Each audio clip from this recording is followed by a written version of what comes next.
Okay guys, so going into Warhammer 3, obviously we are playing Belegar, and we will be doing our usual quite, I'd say, relatively hard difficulty. It's not like legendary like I would play if obviously we were playing off screen. So difference between Warhammer 2 and Warhammer 3, as a lot of us know, is the game itself has developed and changed rapidly. With this rapid change, you cannot play the factions the same way. Now this is due to many of reasons: game mechanics, new DLCs being coming in, other races. Now the predominant reason why this is, and especially for Belegar, what you have to do differently is you have to take out a new enemy, which is sort of far away from you, but if you let run riot, can cause a huge problem. So let's just take a look at what these enemies are. We have the old enemy of, obviously, Icked Claw. We have the pirates that come down this way, and if you leave, they will start taking over. You also have now the newfound Master of the Hunt, the Wood Elves. Now the Wood Elves shouldn't bother you too much as long as you play it sort of safe. The other power we have that will come up if unchecked is, of course, either Tomb Kings or Scarbrand, depending on which one wins the battle in your campaign of the, what I like to call, the Death Dome. So the main question is, you have the big penalty just here, 50% upkeep for units until basically you get Caracate Peak. So at some point you're gonna want to come over here. In doing so, you will meet most of the enemies. There is still Queek, there is Dwarfs, and now Chaos Dwarfs. Now, when it comes to Chaos Dwarfs and Dwarfs, the difference is absolutely massive. I don't want to admit it, as I am a huge fan of good. Chaos Dwarfs are much better than Dwarfs. They have magic, they have better cavalry, faster units. It's just a no-brainer, and I will put it to you this way as also, when Chaos Dwarfs get going, their snowball effect is ridiculous, and it doesn't matter if you get the endgame crisis of a grudge too far. Chaos Dwarfs at endgame will absolutely trample Dwarfs. But it's about Belegar this time. So yes, you can still beeline for Caracate Peaks, but I advise taking a slightly longer route first, and we will do it that way. Obviously, you can still leave an army behind and help out the humans if you wish, but to be honest, once you've got Caracate Peaks, it doesn't really matter too much what happens down here. You can literally sell up to either the Empire or the Wood Elves for the Alliance, depending on which way you want to go, or you can just decide to just fight everybody like I do. But again, it's up to you, but we'll get into it. First turn, it's entirely up to you whether you auto-resolve this or not. I'm going to do it just for the sake of the speed. Also, what I'd advise as well is taking on Queek, getting 5 battles out of him and getting that Rune of Spite, because it's going to help.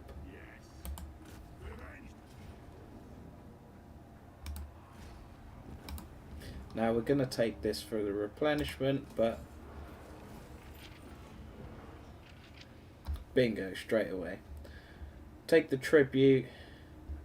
You'll be given an opportunity to confederate. So let's take a look, shall we? Do we really want to confederate the Dwarfs? Do we want to meet the Wood Elves? Do we want to meet the vampires straight from the word go? My answer to that is no, I don't. I will take the money.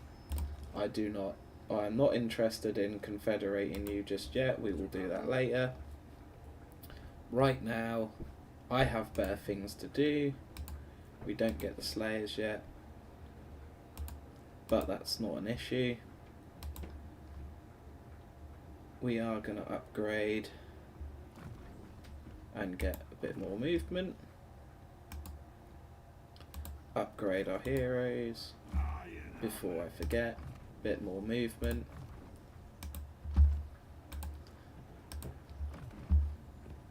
And we're also going to go with the defense. Now again, it's up to you how you do this. I don't mind which way you do it. If you're a defensive player, then go with your defensive buffs. If you're an offensive player, you probably don't want to be picking dwarfs. But it's up to you. There are ways you can play dwarfs offensively. We haven't got this because, as far as I'm aware, it still works that as long as you are more likely to get students, and dwarfs can get students, if you fight your battles, take your research off, than you will if you just try and do it without them. And we got a weapon as well, which is absolutely fine.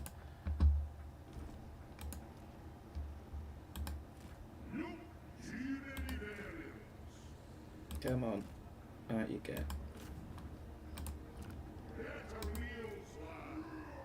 What? Why doesn't he have the movement? That's fine. Either way, I'm going to push you up here because I want to see if these guys have got an army. No, they don't. I want to see if the rats are there. No, they're not. Okay, that's cool. Don't need to worry about Skarsnik anymore because he's all the way over there. Excellent. I'm not going to worry too much about that area there. It would be handy to get some quarrelers though, so we're going to press on. So, yes, normally first turn you can take that, and that's absolutely fine for the replenishment, but these guys are not going to be able to recruit that quickly, and I am trying to get as much money as possible because we're going to need quarrelers and some shields to deal with the ogres. Normally in Warhammer 3 I'd say let's go get some quarrelers, get whatever, and go to 8 peaks, but because we have to take on ogres and because infantry have taken on a much stronger role in Warhammer 3, it's time to slightly adjust our tactics. And so what we are going to do is we're going to play a much more balanced army than we normally would if we were playing Belegar and Warhammer 2. Warhammer 2, you could literally thump your way all the way to 8 peaks with quarrelers. Even on Legendary you could do that. Literally you could just bump your couple of Slayers to get you through and then just shoot everything and it would absolutely be fine. But in Warhammer 3 the changes are a little bit different, so we have to play it a little bit differently. And of course let me know in the comments if you disagree. I'd love to hear it from you guys, what you guys think. Obviously it's all speculation at this point. It depends on each individual's play style how you do this, but for me, when I was asked about sort of my play style, I guess me and my friend have a sort of similar way of playing the game. This is why I'm doing this video. Hey, Sidro's here. At work, just popped in. Of course, I got a notification. Gonna leave a like. Oh, bless you. Massive shout out to Sidro and Grim. He's probably the only one out of... well, he's definitely one out of us two. Obviously, I have been away from YouTube. I've been doing up a house and working and doing other bits. But hopefully, I'll move my computer over so I'll still be able to come back and do live streams.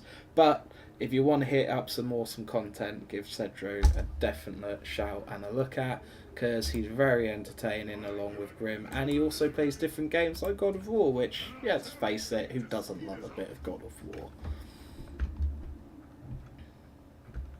That is very kind of you, my man. I appreciate that. Have a good day at work, and I will see you very, very soon. Keep up the awesome content. Okay, so this will be a field battle. We are going to fight this one manually because I don't really want to take any more. Don't really want to take any more casualties because we are going to have to fight another battle next turn, and we are going to have to press ogres pretty damn harshly on this one. I am going to just get the Discord up, actually, or my Discord up, which of course all the links are at the bottom. Of course,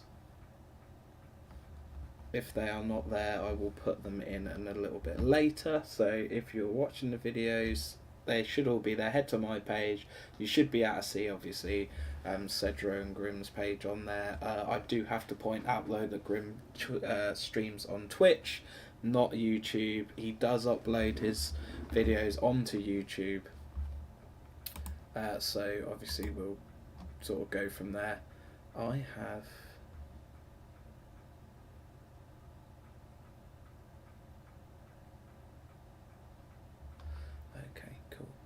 I have lots of messages on my Discord. Oh, there it is, yeah.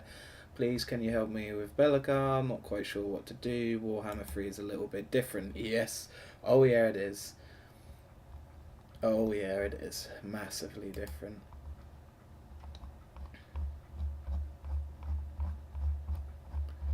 And if I can, what I will do is I will very quickly... show Grim and Sidro's hashtag, switching to that one, and it should come up on your screen now.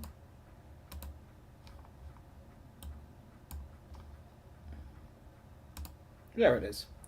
I don't know whether you guys can see that there, but it's Grim and Cedro goes live. Really good. Currently playing elves at the moment, and obviously Cedro does play God of War with his other half, as I understand it. But not always. I think sometimes it's him, sometimes it's both of them. It depends on, I guess, whether she's available or not. There we go, we'll pop that back up there. And we'll move this to the other screen so you guys don't see it, because you guys don't really want my Discord coming up and blocking your vision. And of course I will just quickly show you mine as well. Here you go, the Viking Nez way of gaming, that is mine up there as well.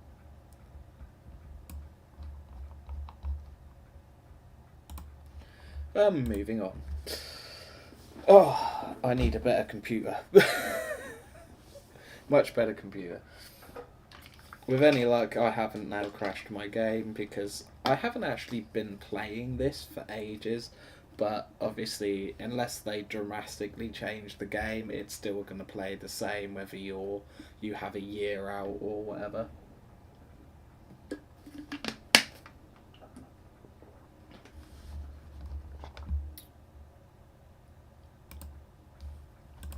Alright, let's do this. Archers at the front. Heroes at the front. That dramatically zoomed in then. Okay. Cool. Gonna put these guys in sort of reserve. These guys can go here. They can go there. Boom.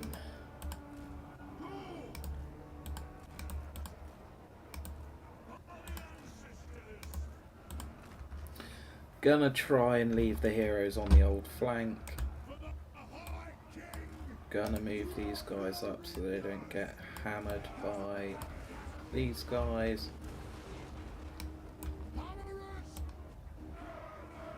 Nice little box formation. Gonna get the Thayans in there to charge in.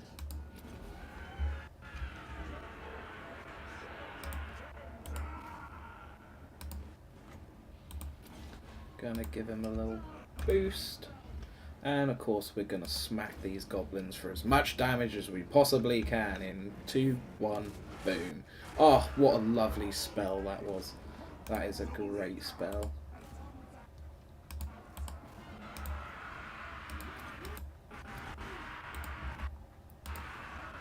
Lovely jubbly. They're doing pretty well. And we'll get these guys to shoot as well. Here they come. Reinforce them with them. As you can see there, really important, didn't take any charge because they have got expert charge defense, so they're now done. We'll advance these guys, get these Thanes in, you can shoot him, and you guys can shoot the other archers. Bloody spellcasters.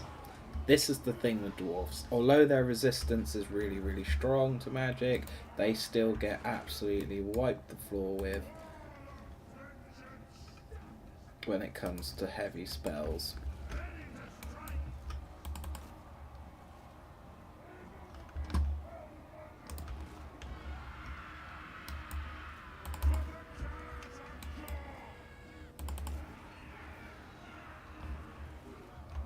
And we're just going to move up the army as well, because these guys should be able to fire whilst moving. I'm pretty sure they can. Yeah, fire whilst moving.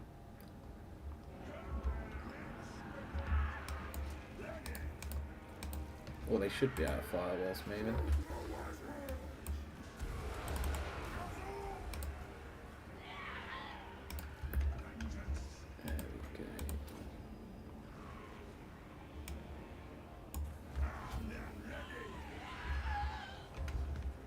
If I can get the leader, that would be great. Always try and kill the leader and wipe as many units as you can off the board.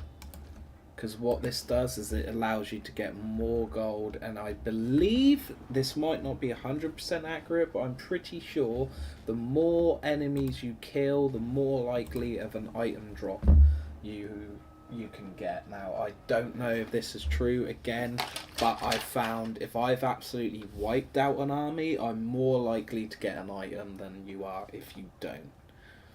How that works out, I don't know. I haven't really looked into it, but I'm pretty sure 9 times out of 10, if you wipe out the army, then you're more likely to get an item drop.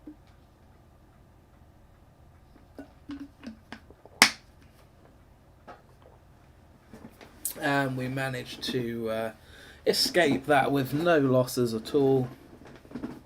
Very little damage, which is excellent. And like I said, you're going to want to do this because you're going to want to fight these battles manually, because you're going to have, at the start of your game, you're going to have a lot of battles, and you don't want to get to a point where you have to fight a big battle and your army is completely wrecked. It comes back if I refer to one of my videos that I did when I first started in Warhammer 2, sorry. It's maintain a healthy army. Maintain a healthy army. Always make sure your armies are up for the task. Don't rush in. If you need replenishment, retreat a little, or set up an ambush. There are many ways of doing this, like recruiting lords, getting the AI to basically bulldoze through. And remember, don't expand too quickly, especially in Warhammer 3. The bigger you get, the more people notice you. The more the AI notices you, the more factions and armies he throws at you. And if you are playing in normal difficulty and stuff, where you can let it run away from you, and you find like all of a sudden you've got 8 peaks and the Black Crag and everything else, and then all of a sudden Scarbrand comes up, declares war on you. Then so do the rats, so do the Chaos Dwarfs, so do the vampires, and the bigger you expand, the more enemies you have. And obviously, depending on your diplomacy situation, you could even end up fighting Tomb Kings and the Lizard Men as well. So be really, really careful throughout the whole game of expanding, unless of course you're Scarbrand, in which case go absolutely nuts. Because if you do it well with Scarbrand, you can absolutely smash this game out in about 30 turns. But that again is like the exception for being on Scarbrand. He's literally designed to bulldoze his way through the Warhammer world, and I think they've done a good job in making that available to him. Obviously, nerfing him a little because we all love a good cheese, and to quote legend, they always like spoiling his fun, and in turn our fun. But coming back to Belegar, I think if you're gonna play dwarfs, army wise, he definitely want the strongest. Because I mean, he literally gets 4 heroes straight from the word go, making his army the strongest. Give 4 Grudgebearer 4 heroes at the start, and you are absolutely laughing. Give Grombrindle 4 heroes at the start, and you would be laughing. Give Vorik 4 heroes at the start, and Scarbrand wouldn't stand a chance. But for, I'd say, campaign wise, believe it or not, Vorik Ironbrow probably has the best start out of all the dwarfs. Because if your Thorgrim Grudgebearer, low Clara Gate Peaks is probably one of the best strongholds in the game to defend. Once you get big enough, everyone who sees you declares war. Like the vampires, the rats, legions of orcs, chaos dwarfs, Scarbrand, occasionally Tomb Kings if they find themselves hating you for some unknown reason. But all these factions, they notice you, and obviously as you try and develop allies with the rest of the dwarfs, they they tend to gun for you pretty quickly. I've had it in my campaign.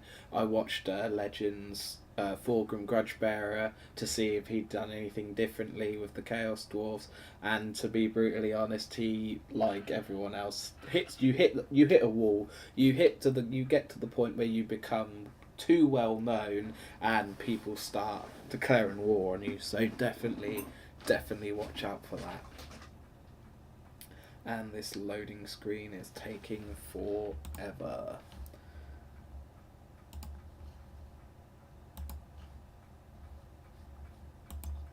Apologies for the wait, guys. There is not a lot I can do about it. It's an old computer, and they just keep expanding Warhammer 3. And to be brutally honest with you, I have more important things. If don't get me wrong, if the channel blows up, then I'll buy a new computer straight away. But at the moment, there's not that many views, so I can't justify getting new parts or getting a new computer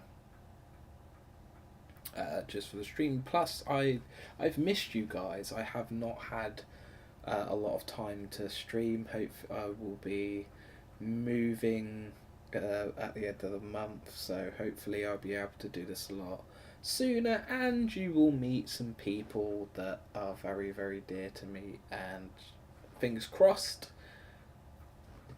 would like to have a game and a stream as well. So lots of positive things come into the future. And of course, I'm hoping to do one video this week on the changes that have came and is Neverwinter worth playing these days? Because I must admit, I haven't played it in ages, and I played it for an hour, and I asked myself this question: is this game really worth playing? And the answer might surprise you. Might surprise you. But anyway, back to Belegar.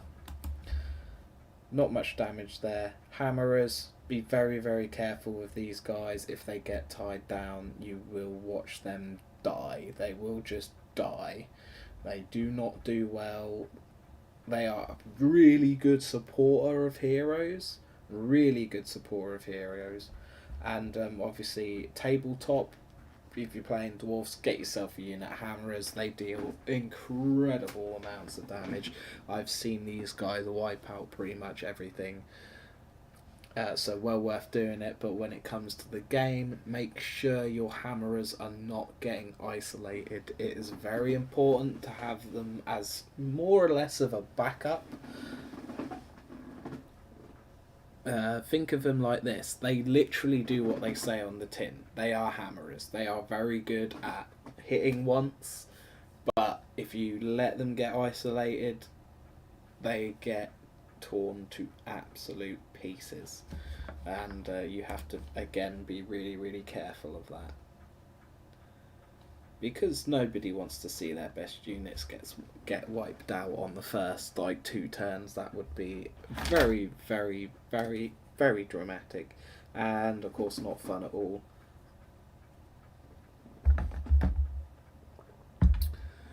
Here we go.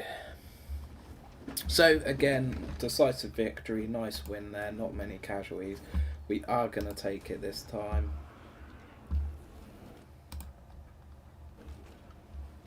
Now you guys can see why I auto-resolve most of my battles. Because it takes about 40 years to do it. So, gonna just get a couple of... 1 unit of shields, 1 unit of depth charges. I will show you why in a moment. And this will be why.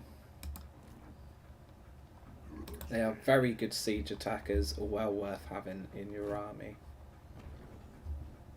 And we are during intercept battles, fighting against Skaven. Definitely going to need that in a bit, but we'll, for now, a little bit more experience and some leadership would not hurt our army.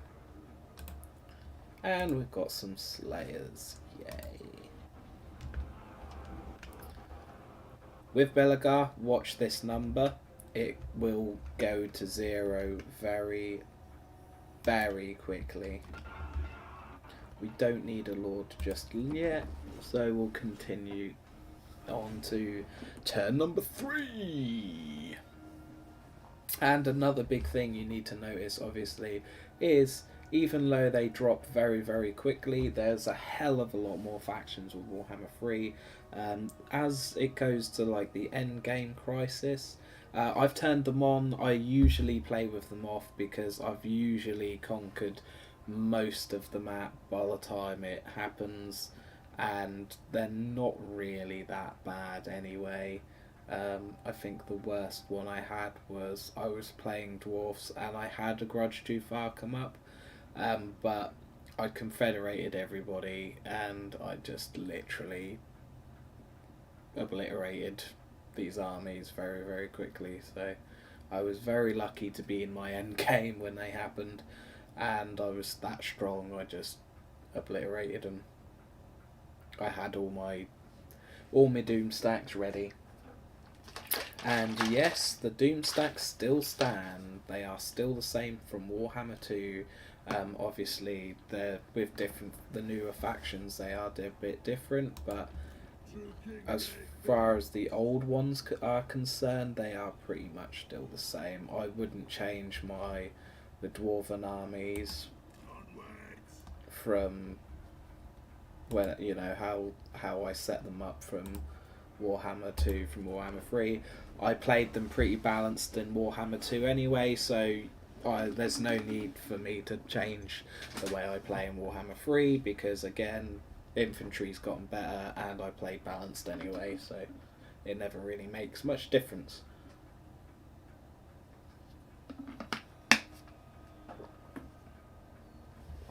Ah, good old shaker.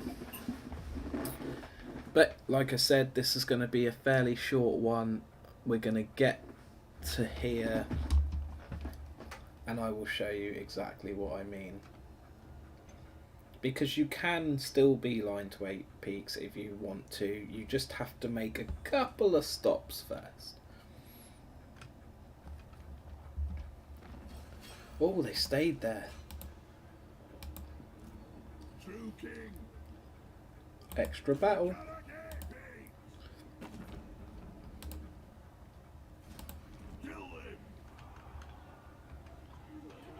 Now, we're not going to be able to reach that if we chase him. I don't think we're going to reach that now anyway.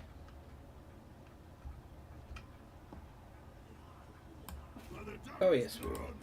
I mean, we would if for some reason he didn't get stuck. Why have we got stuck? Why are we stuck?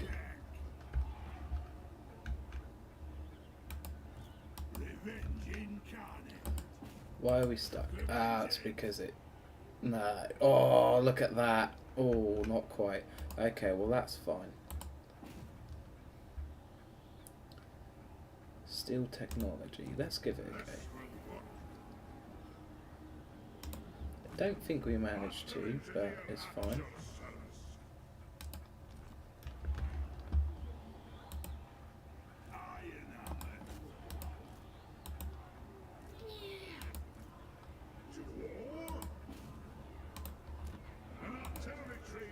Let's see if we can damage the walls.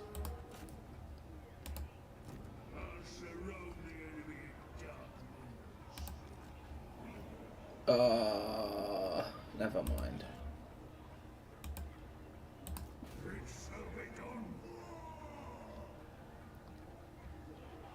Belegar increases missile and melee damage for all. Absolutely. And I'm gonna go with this one first. Well, we didn't get the damage to the walls, but it's okay.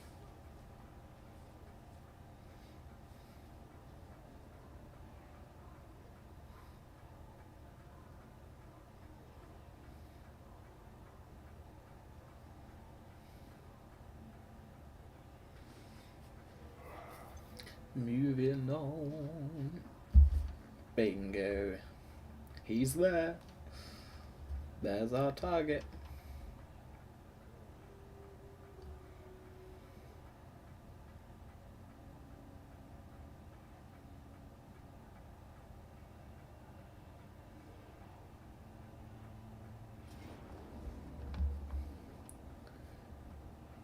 Oh, ouch. This is where the two heroes could have come in handy. But to be fair, that's fine. I'm happy with that. I would not recommend auto-resolve in that battle there. You can win that quite easily, but for the sake of like a 15-minute loading screen, that's fine.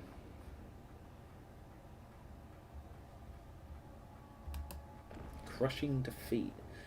We'll probably lose this one, but again, this has only happened because of the loading screen. As you can see, it's going to take 10 minutes to load, but where I'm going with this is take your 3 cities, beat the ogres, make your way across. You can either go to the forest and beat them, freeing up Vorgrim, or you can go to Black Crag and then Carragate Peaks. But you can take and hold Black Crag very, very easily and then jump over to 8 Peaks. I would advise going round rather than straight to, so you don't get intercepted by Queek and then all the other orcs as well. Because it's after you fight the ogres, it's then a bit of a battle to get keep your replenishment, and obviously you have to be aware of Queek because his ambushes are a pain in the ass.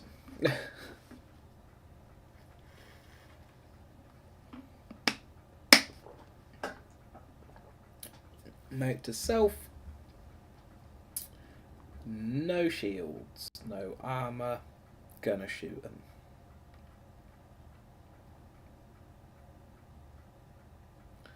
Now the trick will be not losing the Feyen. Don't care if we lose the Slayers. Gonna hopefully get a couple of shots off. We might lose the Dwarf Warriors as well, but if we play it by ear, we should be able to get them to chase a little bit. They are going to be faster than us, but we should be okay. We should be okay. They're attacking us, which means we should be able to get a couple of volleys off. And they're pretty good fighters themselves, so they should be able to, if we send one in, they won't be obviously as good as the Savage Orcs, but they should be able to hold the line long enough for belegar to make the difference. But yeah, we need to be careful of the Runesmith and the Thayan. We don't want to lose those two.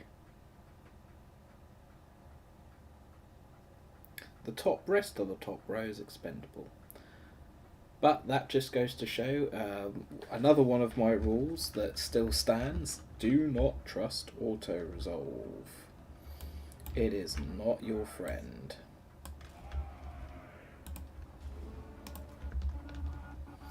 The Feyen's there. Oh, they're both the Feyen, the Runestones. Of course the Runesmith was siege attacking. We forgot.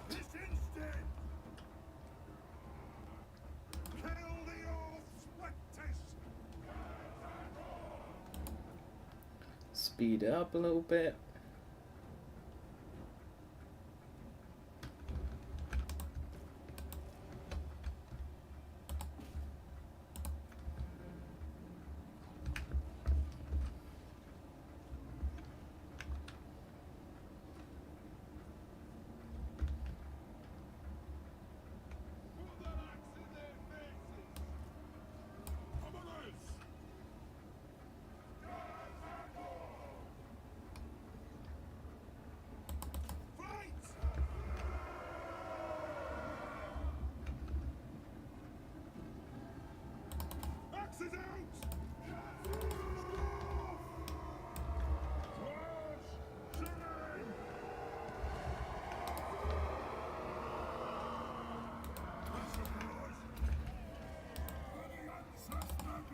Nice little shot off there.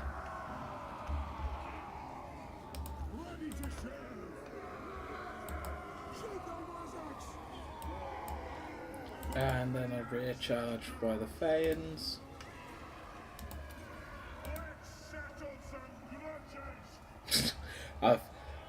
Get out of the way, lads. That might be helpful.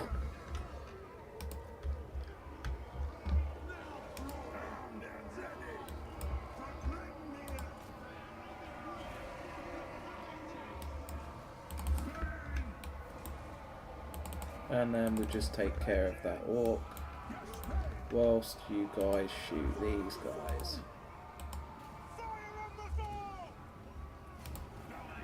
And there's the victory there. Nice. Nice work.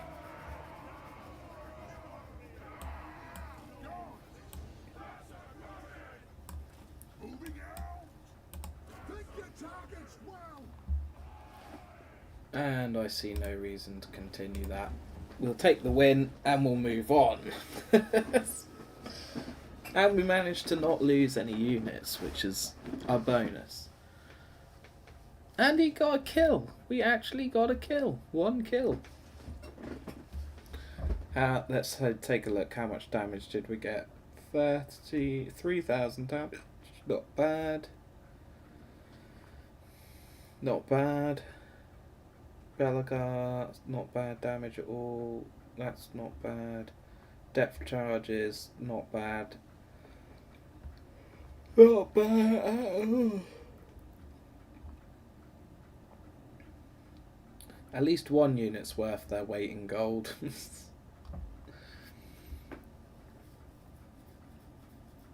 And of course, this will affect Belegar doing the siege now. We might have to back off a second, but you guys get the gist of it. Don't auto-resolve and you won't have this problem. You can just keep going all the way through.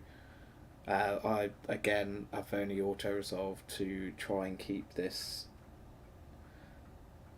video a little bit shorter when you're watching this later. I will do this again when I have a little bit more time, but it shouldn't be an issue. Next time we will answer, but for once, to answer your question, yes, you can still play the factions however you wish. No, you cannot play them the same way you do in Warhammer 2. The game is much more balanced, it's much more different at the same time. So it's the same in the start positions are the same. What you can expect is pretty much still the same. So take Thorgrim Grudgebearer for instance. He has a lot of enemies very, very early. There are a lot of factions that still play very, very similar, but the balance is very, very different now. Like, very, very different now. You have races that you have to plan for. So my advice to you guys in answering this question is plan your moves a little bit more than you would in Warhammer 2. In Warhammer 2 there was room for error. Warhammer 3, if you make a mistake, it could end up costing you big time, in a big way, and you will then be playing catch up in your campaigns, and trust me, you do not want to be playing catch up in your campaigns. You want to enjoy your campaign and have a steady increase, but my advice to you is yes, if you wish you can still beeline to 8 peaks. It is possible. You have to maybe do it a little bit slower than you normally would, or just be more careful. Use your heroes, scout your way forward, be a little bit more careful than you normally would in Warhammer 3. But to answer the question, yes, you can. You can still beeline to 8 peaks. So there are two ways of playing Belegar, as says in the title. You can sit, go beat up Queek, go beat up the ogres, and then go to 8 peaks, or you can do what everyone else used to do and just beeline to 8 peaks. It's not a problem, just be careful and try not to hit auto-resolve like I have. This is the coincidence of it. Now you've seen it, you know not to do it, and again, the only reason I have done this is to A, show you guys what happens if you auto-resolve all your battles, and B, to try and make the video a little bit shorter. So there's your answer, guys. You can still beat like these little armies with not a lot. Just be very, very careful. Make sure you're replenishing your armies when you can, and again, use your heroes to maybe scout forward, or even the Lord. Recruit a Lord, move him forward a bit, sit Belegar up, sit him in ambush, trick the AI a little. Happy days. That is the new tactic for, I would say, playing Belegar. And if you've made it this far, give yourselves a round of applause, because you're awesome and we love you. And obviously this video is still going for a very long time, and we've only hit through it.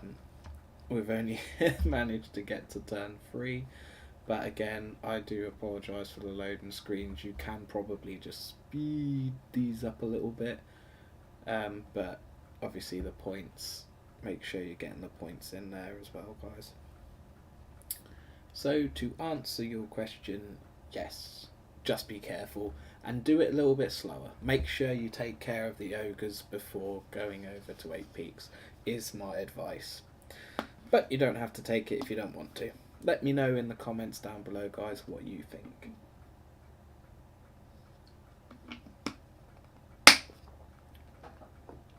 I have been Viking Nets. You guys have been awesome. And as always, guys, I love you. Gonna have to leave you. But we will be back very, very soon. See you then, guys. Have a good one. Cue the outro, if I can find it.